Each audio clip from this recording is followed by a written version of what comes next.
Hello and welcome to this video where we try and discuss what do we do over the course of the next more than 2 weeks. 21-day lockdown.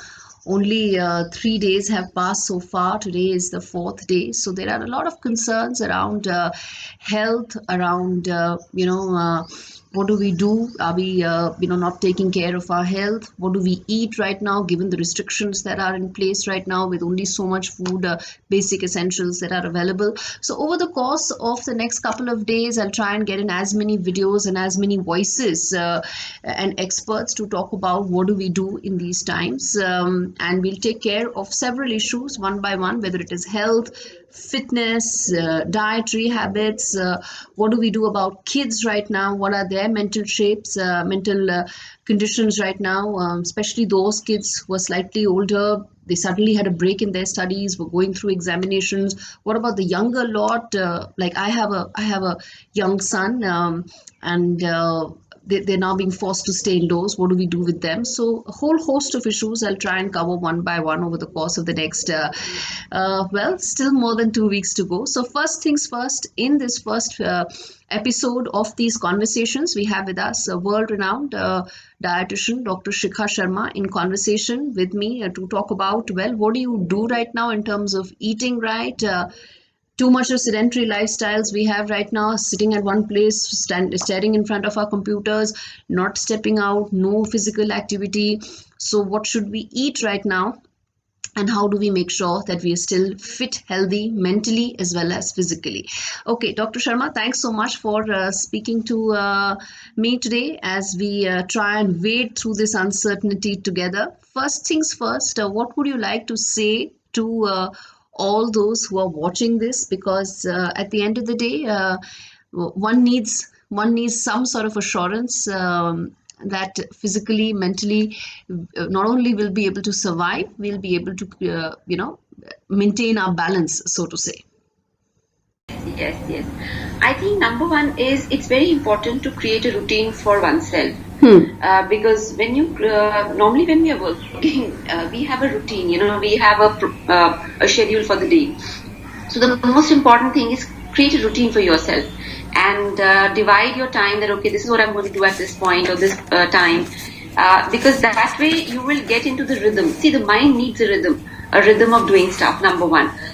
Number two, I would say that even with exercises, I think it's a great point to look at some of the exercises which one could do at home. Like for example, some people who love dancing, take dance as an exercise, and put on the music in the evening or whenever and exercise. Some people who know yoga, either you can start doing Surya Namaskar. Okay. Very, very simply, what kind of options do we have when we talk about plant protein here?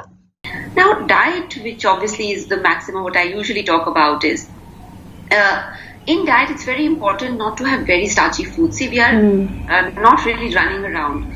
And starchy food like wheat, gehu, rice, all these are or potato, like this is Navratra going on. Yes. And people tend to have a lot of potato and a lot of starchy food. So I would say don't have starchy food because you need starch when you're running around. If you're not running around, then you need more of plant protein. Now, personally, I believe plant protein is great in times of diseases because plant proteins are absorbed very well, and in terms of they don't carry too much of infection of this kind of type. So plant protein one could have during the day and not have too much of carbohydrates. So ma'am, what all would plant protein be? What all would it be? Just to put it very simply, because we also have a concern about not being able to get a lot of food. We're just living on basic kind of stuff right now. So basic plant protein, what would that be? So depending, I'll divide it into 3-4 categories.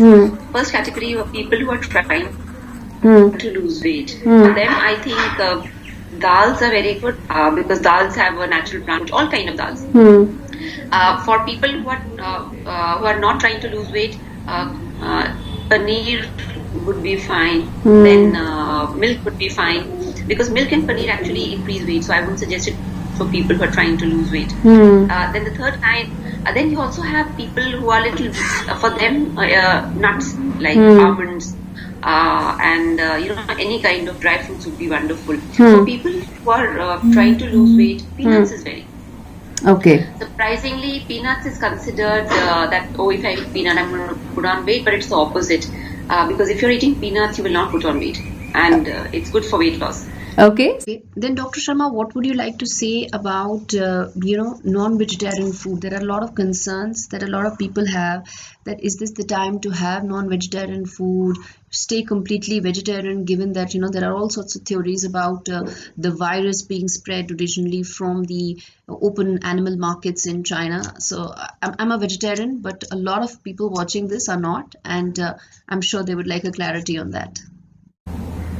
Yes, so I will address it in two parts. So me as a scientific person and me as what I'm doing personally, and I'd like to be transparent on both fronts. As a scientific person, non-vegetarian food has not been connected to contamination of coronavirus. There is no research study which says if you eat meat or chicken or fish, you're going to get coronavirus, right? So that's, as a doctor, as a scientific person, I'm saying. But personally, I would stay away. Now, why would I stay away? Because when I look at plant protein and animal protein, there are a lot of dynamics or mechanics I feel science still doesn't know. And that's why personally I have actually, I used to eat eggs, I'm not eating eggs. Because personally I feel that I would rather stick to plant proteins, which I know that these kind of proteins, they have a different way they are expressed in the body, and animal proteins are expressed in a different way. So I'm just being like playing abundant caution. I'm not, now here I'm not talking as a science person, it's just a hunch, and I want to be transparent with your audience that because I'm doing this in my personal life, that's why I'm talking about it. What about kids? Because typically kids have a much higher content of sugar in their food. You try and restrict it, but it's still high. But they burn it out because of higher physical activity. Right now, that isn't the case. So, what kind of changes should we bring about in terms of food habits for the kids, at least for the next 2-3 weeks? See, with sugar, with kids, I think not having sugar is really important because two things. First is sugar causes hyperactivity in kids, and there is enough research which has shown that sugar causes hyperactivity. And whenever there is hyperactivity, then there is a whenever there is a spike, there is a down. It will fall. So it is important to replace sugary items with things which are natural sugar, like fruits. So you can do fruit chaat with them. You can do some fruit, like you can melt a little bit of chocolate, little bit, and put it on fruit and make it interesting. Or you can make fruit juice at home. And if the kid is very small, dilute with little water, filtered water. So I would say that make, wear your chef's hat and try different recipes with fruits, because fruits can be very interesting. Okay, so a lot of people right now watching this have had sedentary lifestyles, but are even more stationary right now because there's no office compounds to walk around. There are no staircases that you can take in your office and just add in that bit of exercise. So now they're just parked in front of their computers on that one chair and just staying indoors completely. What would you say to them right now? Because it's important to have some level of activity, especially people in their 30s, 40s, 50s. See, I would say exercise is extremely important. Now, couple of things one could do at home. I would again divide people into two groups. One is people who are not very overweight, like people who are not more than 15 kilos overweight. Those people can do skipping at home. I mean, just take in one room, you can skip rope, or you could do some of these exercises. A lot of videos which are trending now and which are DIY, do it yourself kind of exercise at home videos. Like you could use a chair and do exercises, and there are many videos and you could do ab crunches at home.